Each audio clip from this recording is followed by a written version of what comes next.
With Dexter Resurrection nearing its end, it's tough to say exactly how things will play out, but one thing feels certain: the finale will be something none of us expect, especially with every episode so far ending in ways we never saw coming. Still, there are some solid theories out there, and in today's video we'll be breaking down what's most likely to happen by the end of Resurrection leading into season 2. When we think about Dexter, one of the first things that always comes to mind isn't just the kills, the code, or even his signature voiceovers. It's Miami. I mean, the heat, the neon glow, the palm trees swaying in the background, while Dexter's darkness thrived in broad daylight. Miami wasn't just a backdrop, it was kind of like a character in and of itself, one that shaped the entire atmosphere of the original show. That's why the possibility of Dexter and Harrison eventually returning there in Resurrection feels not only believable, but almost inevitable. New York has served its role well, from Iron Lake and New Blood to the Empire Hotel in Manhattan now, but the longer the series stays in that same cold, gritty setting, the more it risks wearing itself thin. Fans like myself are always craving escalation, and there's no bigger twist than bringing the story back to where it all began. One of the clearest ways this could happen is through an escape. Right now, Leon Prater has been set up as more than just a background nuisance. He's obsessive, calculating, and dangerous in a way that could push Dexter into survival mode. If Prater becomes a true threat, well, by the looks of last episode, it's pretty certain he is, Dexter and Harrison might have no choice but to uproot everything and disappear. And when you're trying to vanish, where do you go? Well, for Dexter, the answer is obvious. You go back to the one place you know best. Miami has always been Dexter's hunting ground, and going back there would feel like a twisted form of coming home. Imagine a finale where, after barely scraping by a confrontation with Prater, Dexter and Harrison quietly slip out of New York, their eyes set on Florida. It wouldn't just be a change in location, it would feel like a rebirth, or dare I say, a resurrection.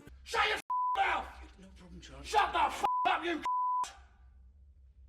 The nostalgia factor alone would be enough to electrify the fan base. Miami defined the original series, from the sunlit police precinct to the marinas where Dexter wrapped his plastic. Bringing the story back there would be a direct callback to everything longtime viewers love, while still leaving plenty of room for the writers to switch things up. The irony is that Miami, with all its bright colors and music, has always been the perfect camouflage for Dexter's darkness. Watching him return there years later, older and more cunning than ever, would create a layer of tension that fans can't resist. But what makes the idea of Miami even more compelling isn't just nostalgia or atmosphere. It's what the writers could actually do with the story once the characters arrive there. Miami, unlike New York, is a place soaked in Dexter's history, and history always has a way of catching up. Imagine the kind of paranoia that would creep in the second Dexter sets foot back in that city. Every street corner would feel like it's watching him. Every familiar face could be a potential threat. Even if nobody recognizes him right away, the tension comes from knowing how thin that line is. The audience would constantly be on edge, waiting for the moment when someone like Quinn sees him in passing, or Masuka catches a glimpse of him at the wrong time. It's suspense built into the geography itself, and that's something Resurrection hasn't had the chance to exploit yet. It also opens the door for Harrison to become a mirror of Dexter in ways we haven't fully seen. Harrison has heard the stories of Miami, but being there physically, walking into the same neighborhoods where his dad built and destroyed his life, would hit different. He'd be confronted with questions Dexter can't easily dodge anymore. Why did you leave? Who knew about you? How close did they come to catching you? Miami would force those conversations into the open, and that kind of father-son tension could drive an entire season on its own. The audience wouldn't just be watching Harrison inherit his dad's darkness, but also his dad's unfinished business. And let's not forget, Miami Metro itself isn't static. In the time since Dexter left, it's completely possible that new detectives, new leadership, and even fresh Bay Harbor Butcher task force chatter have taken root. If Dexter comes back, he's not only dealing with ghosts, he's walking into a department that might have evolved its suspicions long after his disappearance. That unpredictability adds a whole new layer of danger. We're no longer asking if someone will notice, but when and how badly it blows up in his face. Of course, there's another far less voluntary way Dexter could find himself in Miami again, through the justice system. Imagine if he finally got caught in New York and was extradited back to Florida for trial. Just the thought of Miami Metro sitting in a courtroom staring across at Dexter Morgan in chains would be an insane moment of television.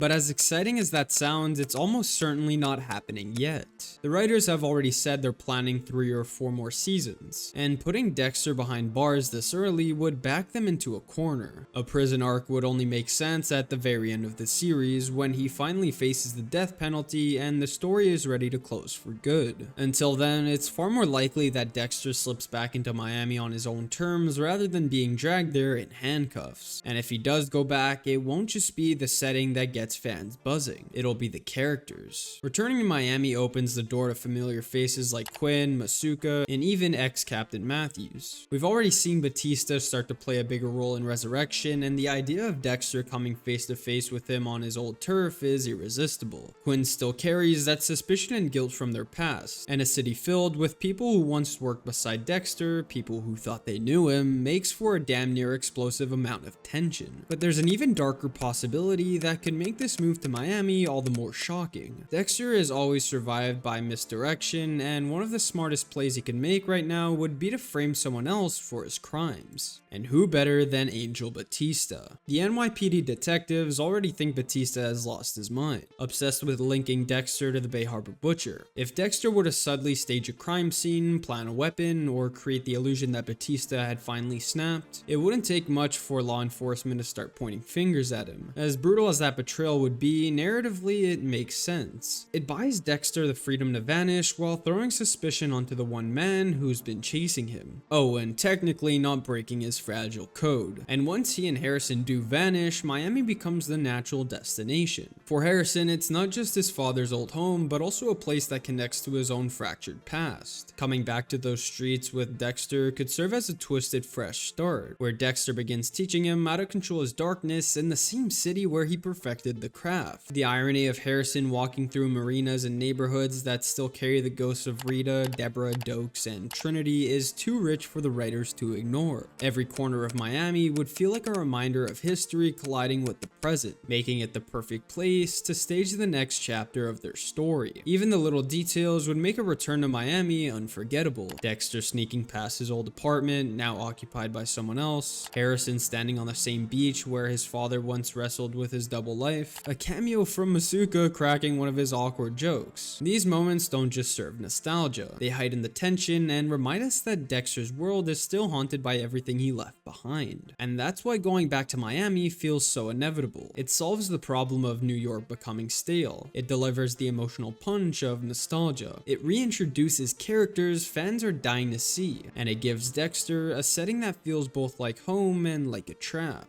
It keeps the endgame, the trial, the prison arc, the death penalty on the horizon without crashing it in too early. Most importantly, it creates a story space where the past and present collide, forcing Dexter to navigate not just his enemies, but his history. If Resurrection wants to keep fans hooked for the long haul, there may be no better move than sending Dexter back to the very place where his story began. Because sometimes the most dangerous thing you can do isn't running from your past, it's walking straight back into it. Be sure to like and subscribe for more videos like this, and as always, leave your thoughts and theories in the comments down below. Lastly, join the Discord to discuss all your favorite pieces of media. Thank you all so much for watching, and I will see you all next time.